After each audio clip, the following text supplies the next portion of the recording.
Hey everyone, my name's Jose Hernandez and this is Behind the Backing Track. There are a variety of approaches to composing title themes, as one can hear across 40 years of gaming history. The title theme is the first interaction the player has with the game, from the still image with the name of the game accompanied by a humble press start command, to full-on AAA cinematic experiences with gratuitous amounts of bass sweeps. A bad title sequence can, at worst, be a vehicle of disappointment leading to players being underwhelmed, and at best can just be glossed over as the rest of the game is stellar in comparison. Great title sequences, however, really set the player in the right mood to go about the game's obstacles and challenges, set the tone for what's to come, and even helps with retention of a player base. It isn't exactly easy to make a good title sequence either. Memorable title screens are defined by the design of the game itself and how well the opening cutscene is aligned with those beliefs. I've picked out several examples of good title themes, each containing musical attributes that match up with the style of gameplay, general mood, or tone of the game's storytelling. There are musical tropes relating to these style of games as well. For example, a racing game will generally have fast-paced, intense music nested in its core gameplay loop, while a puzzle game may be much slower and have a thinner texture. Within the greater context, title themes are more akin to overtures, musical pieces that precede a dramatic work, like operas or Broadway musicals. These first numbers are usually written after the rest of the music is completed, going over melodies and characters that you'll see on stage before actually presenting these ideas contextualized in the story. Compared to video games, dramatic works are much more transparent about the melodies and thematic material being used.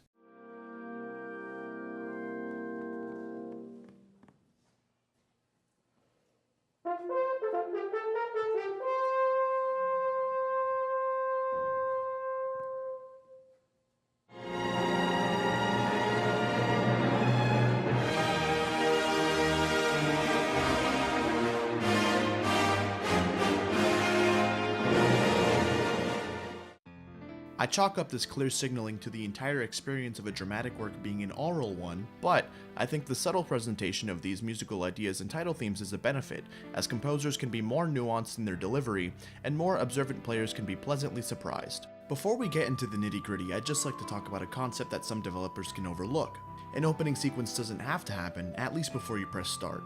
Silence is a powerful tool, and integrating it in the opening minutes of the game can realize the full effect a title has on the player while you still have all of their attention, providing a unique, lasting memory. An example of this is a recent favorite of everyone and their mother, The Legend of Zelda Breath of the Wild, and it executes on this concept well. When you boot up the game for the first time, there's no menu screen, the game just starts. Zelda calls your name, tells you to wake up, and you go through a short tutorial. When you finally exit the cave, you're treated to an in-game cutscene where Link walks out to see the nature in front of him, and the game gives you a teaser of what later becomes part of the main theme.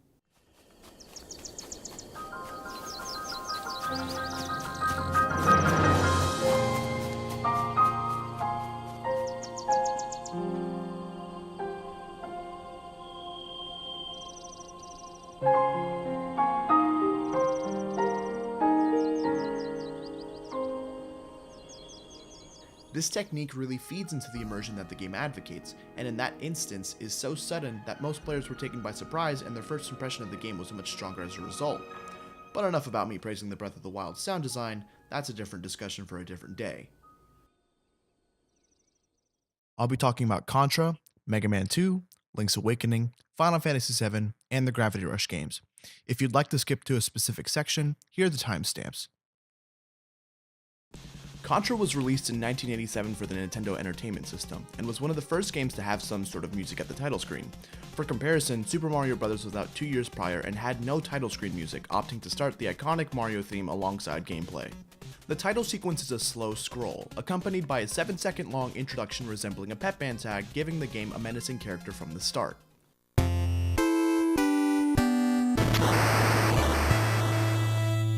It's short, aggressive, and sets a precedent for the unforgiving gameplay and threatening music that the rest of the game has to offer.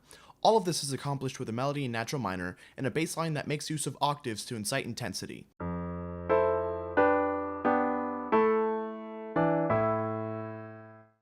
Just listening to it makes you feel intimidated.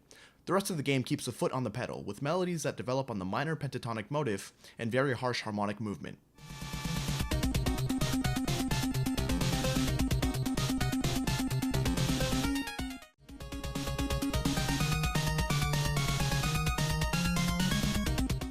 If If we look at the first example from Alien's Lair, you can see that there are several odd things that altogether makes it sound off-putting.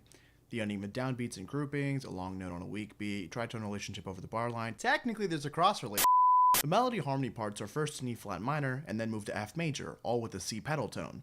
If you reduce this section to be vertically aligned, you just get this. C diminished going to an inversion of F major, minor 5 diminished going to 1. This doesn't exactly paint the whole picture though. If you adjust the voicing as to have root position chords, and focusing only on the harmony that the melody portrays, you instead get a minor 7 going to 1, with C acting as an added 6th. The harmony alone is enough to be creepy in the right context, but arpeggiating the chord tones and giving it an uneven, pulsing rhythm pushes the unsettling nature of this track to a whole other level. The second example is more tame than the first, having the outline of a pentatonic scale, with a few compositional deviations and a relatively steady rhythm. The small snippet that is the title theme feels like the DNA to the rest of the game's soundtrack, making the music as you go along feel like an organic development. The same can be said for this next game. Mega Man 2 was released a year later in 1988 and actually had an opening cutscene. It contained a short amount of background information. Man, Dr. Wily sucks and he's a sore loser, so he's trying again. Also, who pays for this man to go ham? And a simple panoramic shot leading up to the start screen. The music behind this is serene, and you don't get music that sounds this calm again until the epilogue sequence when you beat the game. When we get to the top of the skyscraper, Mega Man is helmetless looking out into something. Mega Man's theme works as a simple quaternary form, AABA, which ends when Mega Man beams out. There's a lot of music that follows quaternary form, including a solid chunk of jazz repertoire and plenty of video game music too. In that same vein, the game contains a lot of melodies that anyone can sing along or write lyrics to with little difficulty, due to the relatively compact ambitus, or range that the melody spans in a given track. Quickman's stage, for example, has an ambitus of a 12th, and while that seems rather large, the number is a bit deceptive. The A section has an ambitus of a humble 6th, like God Save the Queen, while the B section has a range of a 7th. Before you ask, yes, I am aware that 6 plus 7 does not equal 12. It's like determining the distance between numbers where you would include the number you start on. Anyway, the most important part here is that the largest leap is of a 4th, which isn't too big, and the melody ends on a G in the A section, the same pitch we start on at the beginning of the B section. There's definitely a convenient switch between a singer's different voices. These are melodies that are idiomatic in the rock genre. That's probably why he's called Rockman in Japan. If you're into music YouTube at all, then you've probably already seen Adam Neely's Anthem video explaining ambitus and tessitura in a bit more detail, but if you haven't, go check it out, it's a real treat.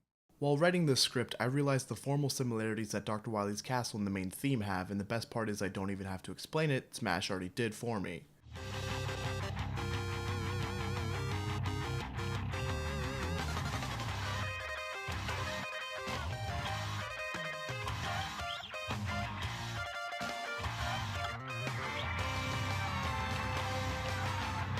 The dichotomy of both the title screen and Dr. Wily's Castle is apparent not in the harmonic choices, but in the rhythmic ones.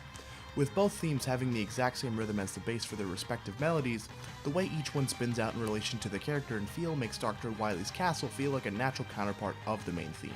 It uses the driving rhythm from the beginning statement and turns it into something that almost sounds more like a challenge, rather than a purely evil force. Wily's Castle also develops on the syncopated or offbeat rhythms from the second half of the phrase of the A section.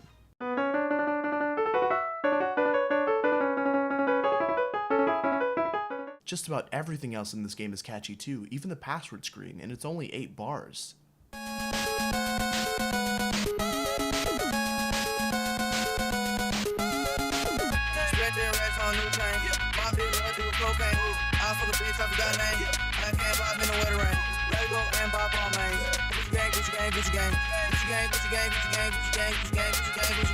Oh boy.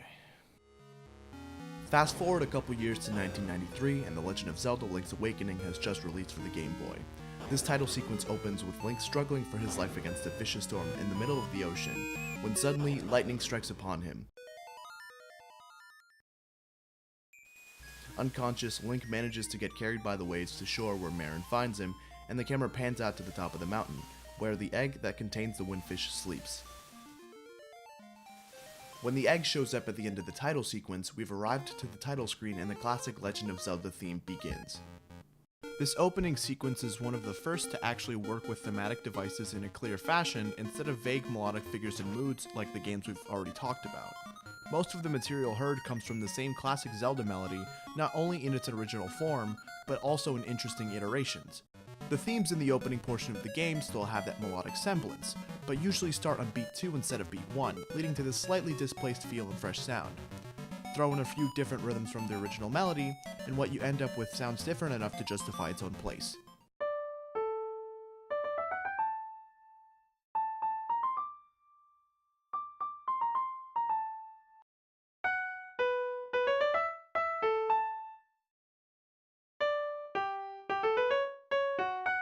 This kind of melodic development is a mainstay in the series, with later entries like the Great Sea from Wind Waker starting on the same melodic contour of the main theme, then going somewhere else with it.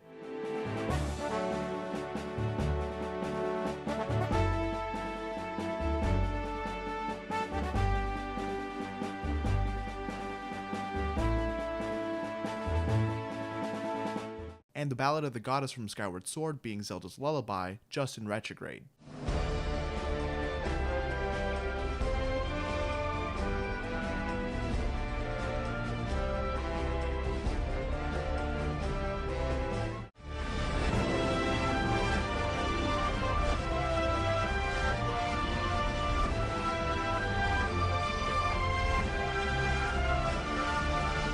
This title progression is effective, as it introduces music from the game you're about to play, and music that you're already familiar with at the same time.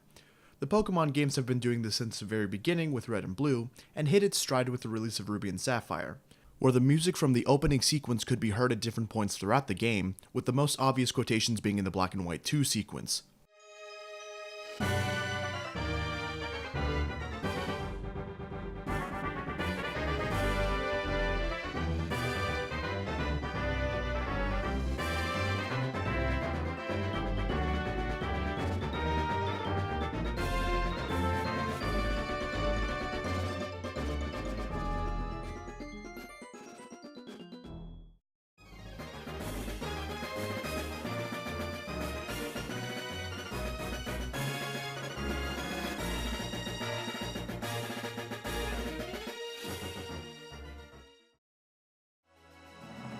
Final Fantasy VII comes out a couple years later in 1997, and its title sequence plays out after choosing to select a new game, using a technique similar to what I mentioned before.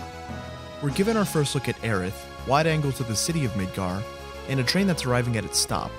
Then, the game seamlessly transitions from a fully animated cutscene to an in-game one, giving you control of Cloud shortly after. The music is integral in this sequence, going from a mysterious and slightly dissonant melodic section at the beginning to a driving and intense soundscape. The most effective part of the opening is not the music itself, but how it's organized.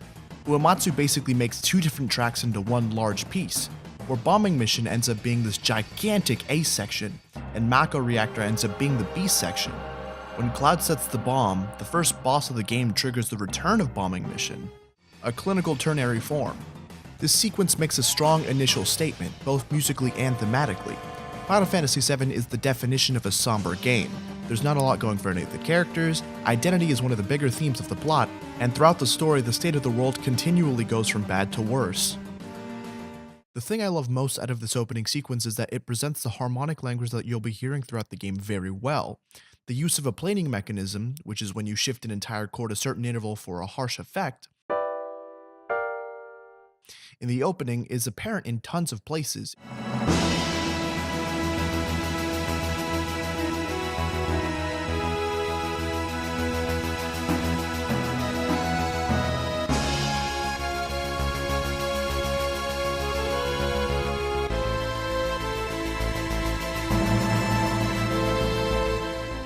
In the first arc alone, it's used in tracks like Anxious Heart, Victory Fanfare, and Dawn of the Slums.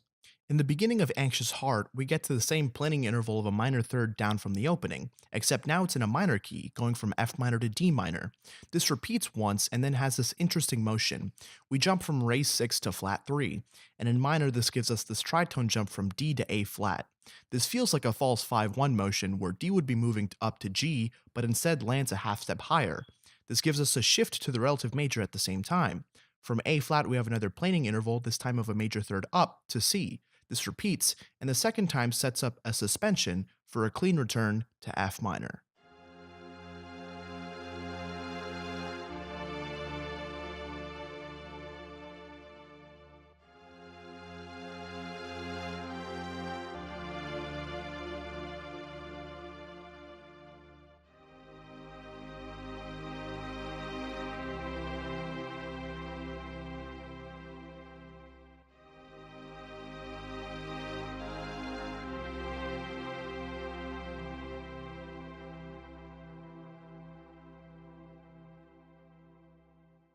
In the B section of Dawn of the Slums, it's a bit simpler. We just go back and forth between G minor 7 and an altered D dominant chord, flat 9, flat 13 specifically.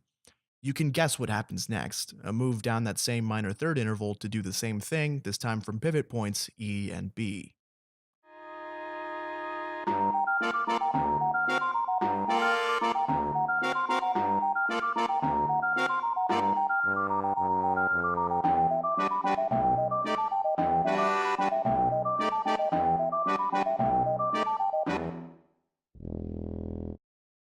With Victory Fanfare, you get a mix of both of these ideas. The melody, which repeats over and over, an ostinato if you will, relies on the harmony to give it a new and different context. We have F minor 9 moving to G minor 11, planing of a major second, and then a jump down to D flat, the reversal of that false 5-1 motion in Anxious Heart by making it 1-5. We finish out this gnarly first half with an F sharp dominant 9 sharp 11, giving us both flat 2 and 5, two distantly related figures usually used in root motion one after another, at the same time. The second half of the phrase starts the same way, but then makes the signature third drop, this time being a major third. The bass still moves up to A flat, however, and gives the last four measures an extra color to deal with two different E flat chords to get us back to the start of the loop.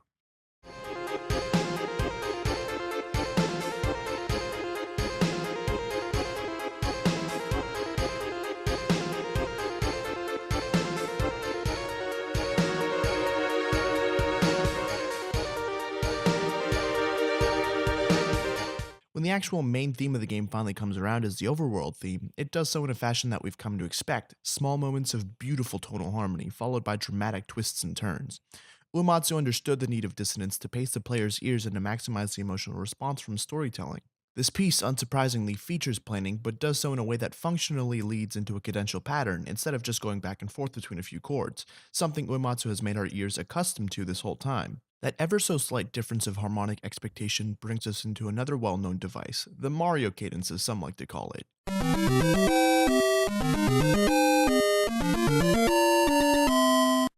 This flat 6, flat 7, 1 motion at the end of the phrase is just so powerful of a statement, it feels like you're only just starting the game. And to be honest, you really are just getting started.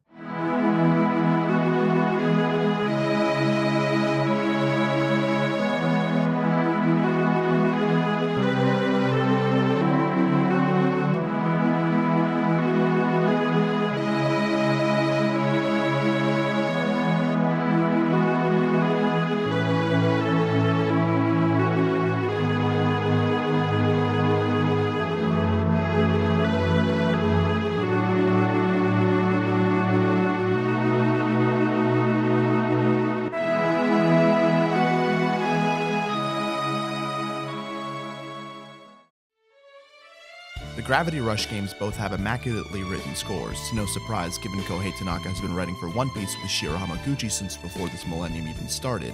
A lot of the tracks in these games are spun out from the same strand of musical DNA. Since I'm talking about the second game's main theme, this particular analysis needs some background knowledge from the first.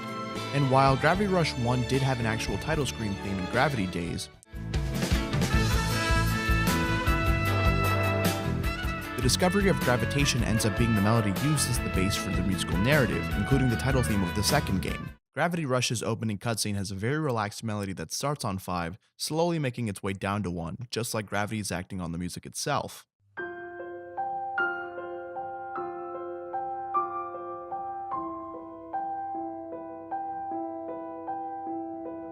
The melody is as simple as it gets, but Tanaka makes every iteration of this theme fresh and interesting. Not even 30 seconds later is the theme recontextualized in the parallel minor shortly afterwards. leading for the fifth to be the lowered seventh and the tonic being the third.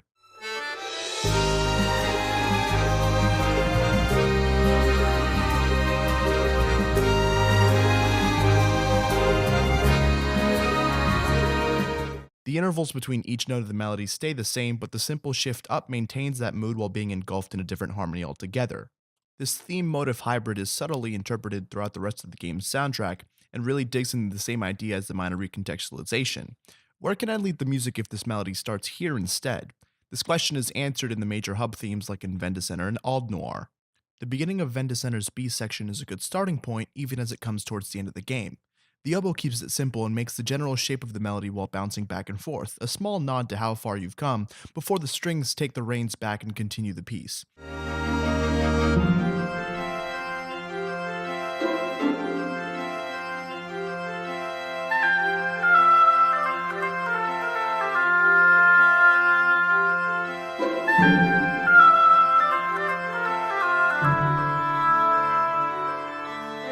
A really neat side effect from this simple melody is that it can string into itself via the circle of fifths, leading to a clear 2-5-1 motion melodically.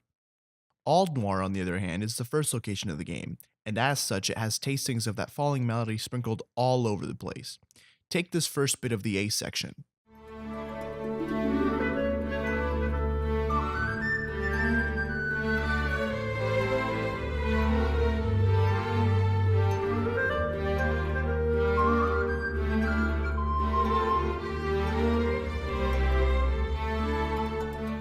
You have the clarinet starting the melody, the flute taking the second half, and then the strings have their own interpretation of the melody with a few more accidentals added in.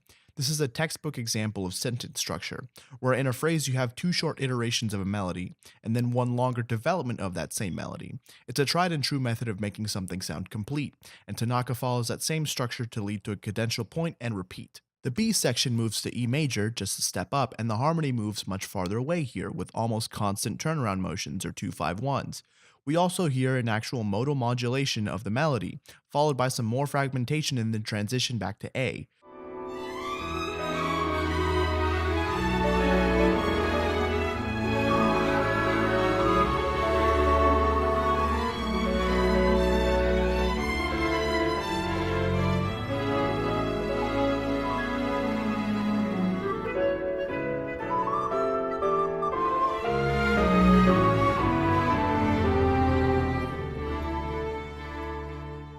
Right before the end of the loop, there's a 2-5-6 motion that goes for the deceptive cadence, but instead of 6 being in minor, it's in major, and we've successfully made it back to D major, completing the loop.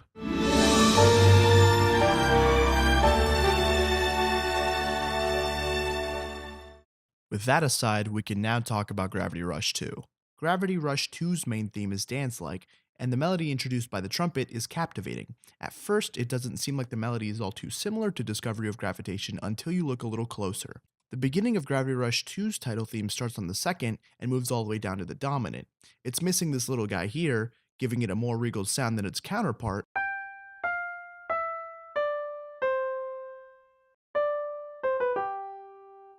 but we still end up with another iteration of that same pesky melody, still spurred by the question, what if I start here instead?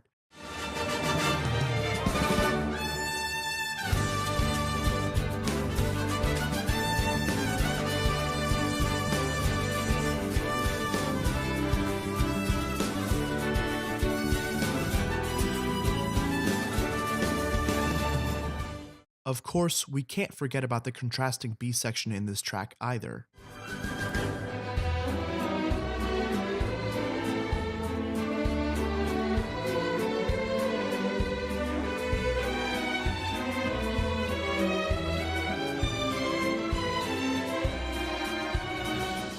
This is the fun part about Gravity Rush 2's soundtrack.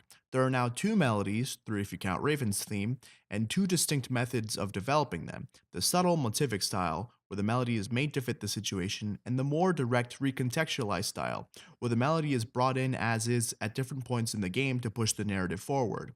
Tanaka decides to take the melody over motive stance in Gravity Rush 2, and would present some of these recurring themes almost verbatim.